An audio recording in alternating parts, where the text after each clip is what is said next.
Hi everyone, welcome to my channel. My name is Amanda and this is a vlog of my late autism and ADHD diagnosis. Today in this video, I want to talk a little bit about going to the eye doctor if you're autistic. So one thing that I recently learned is that when you go to the eye doctor, when the eye doctor says you need to read the smallest line that you can, they don't mean that literally. What they mean is you need to read the smallest line you can without straining or squinting your eyes.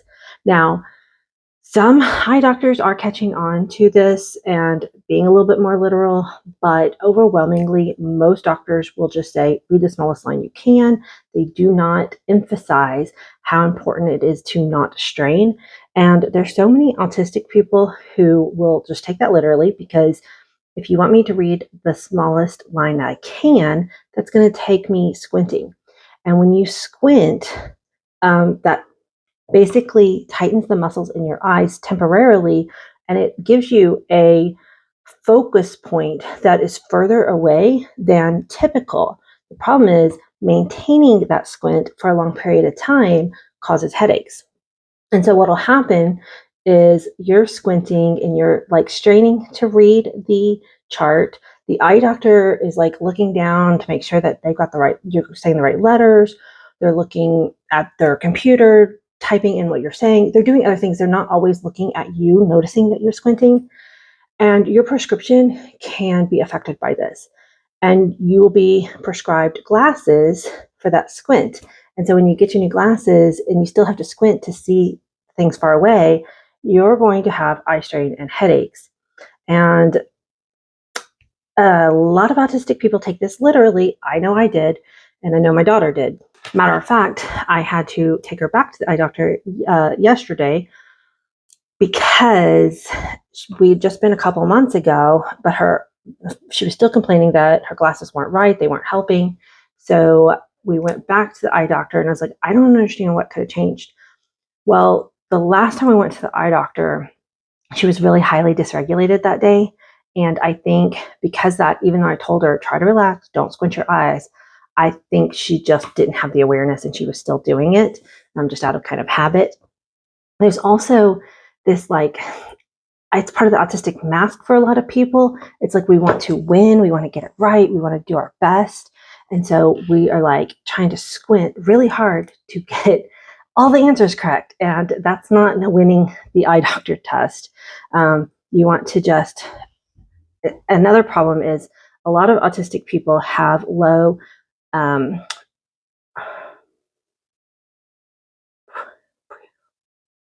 proprioception. That means outer body awareness, and they also have low interoception, inner body awareness. So a lot of times we're squinting and not even being aware of it. So before you go to the eye doctor, kind of like play around with like in the mirror and like squint and then relax. And you want to make sure that your forehead and these muscles right here are just nice and relaxed, not up, not down, and just like look in the mirror and check your face and just try to remember while you're at the eye doctor to relax. And this will be hard because a lot of times when autistic people are at a doctor's office, we're already feeling a little dysregulated. We're out of our normal daily routine. The lights, at least at my eye doctor, are insanely bright, which is already going to cause some eye strain. And, my eye doctor will play music. So, I'm wearing my earplugs, just trying to like regulate my senses. But when you're dysregulated, you're not going to remember to pay attention to like keep your eyes not focused.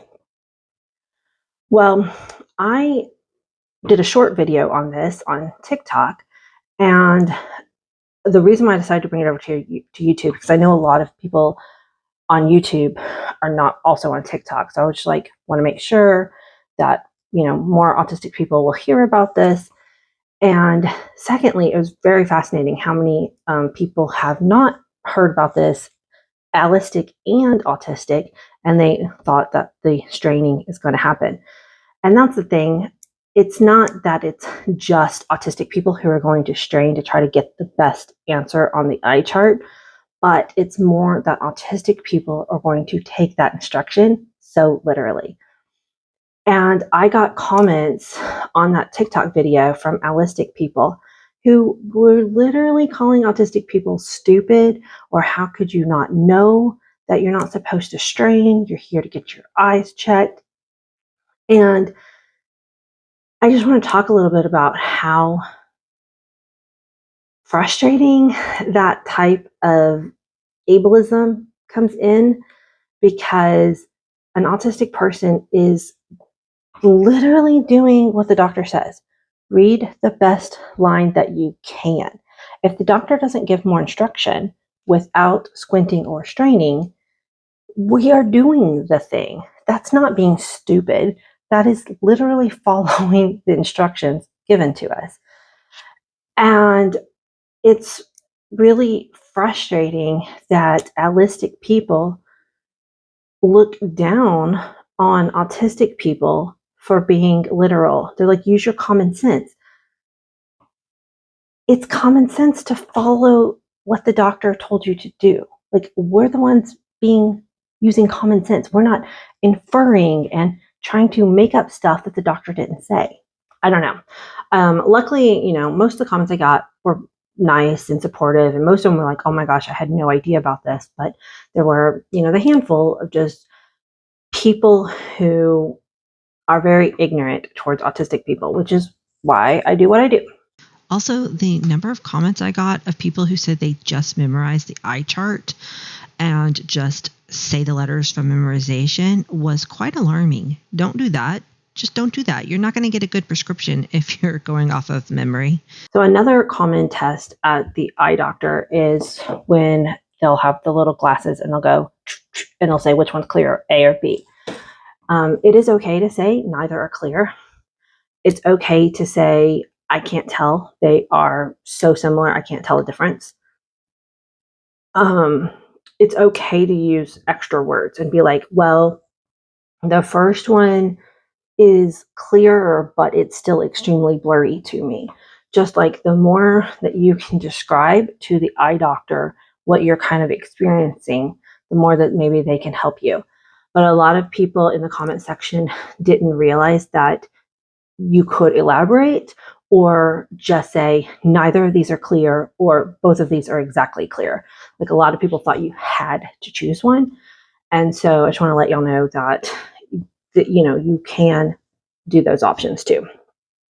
Another thing, while we're on the topic of autism and eyes, there are some common, and again, I'm not a medical expert, just that this is my lived experience. These are things that I have learned since getting my diagnosis and deep diving into the community. But there are some other common eye problems that happen with autistic people. And unfortunately, when eye doctors go to school, they don't learn about autism. They don't learn that these common things might be associated with autism in general. Some doctors do, but obviously not enough of them. But there's strabismus. I hope I'm saying that right. Is common for autistic people, and that's where one eye might look forward and the other eye is going to look out or in. It's also called, cross-eyed. That is a common condition for autistic people. Another one is nystagmus, and that's where your eyes might shake a lot. That is common. It's more common, I guess, in autistic people. And there's, again, because we have like low proprioception, sometimes our peripheral vision is hard for us to coordinate and like work with our brain, I guess. I don't know what the word for that one is. And then lastly, I don't know if this is part of strabismus or if this is something different, again, because I'm not a medical expert. I've just heard these different things from different people. And so I don't know if it's exactly the same or if it's two separate conditions, but it's where an autistic, it sounds kind of like strabismus, but I'm not sure. Where, they'll have this test where they will have the pen and they're like pulling it for you and they're trying to like see if your eyes track it together. A lot of autistic people, their eyes won't track together on the pen. and one eye will move independently of the other one. And that's apparently very common for autistic people. Now, you can be autistic without any of these other eye conditions. Most definitely. I don't have any of those eye conditions, but it is common to show up in autistic people. Anyway, I'm going to keep this video pretty short and sweet. I hope this helps. If you wear glasses and you are feeling like you're getting a lot of headaches and it feels like you're squinting too much, it might be time to get your prescription checked again. And remember, when you're sitting in that eye doctor's chair, try to keep your eyes relaxed. It is very difficult because it's natural for us to want to like do good and like see the best we can. But the idea is to see the best we can with relaxed eyes, so that way when they give us a prescription, then our eyes can stay relaxed with our corrective lenses. So I actually wore glasses from, I think I got my first pair of glasses in 4th grade, and I wore them, I think 39. I forgot how old I was when I actually had LASIK surgery. So that was really terrifying. But I'm very glad I did it, because glasses were always a sensory nightmare for me.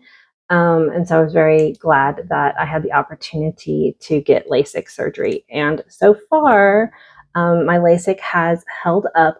Like I said, I don't know, it's maybe been 5 years.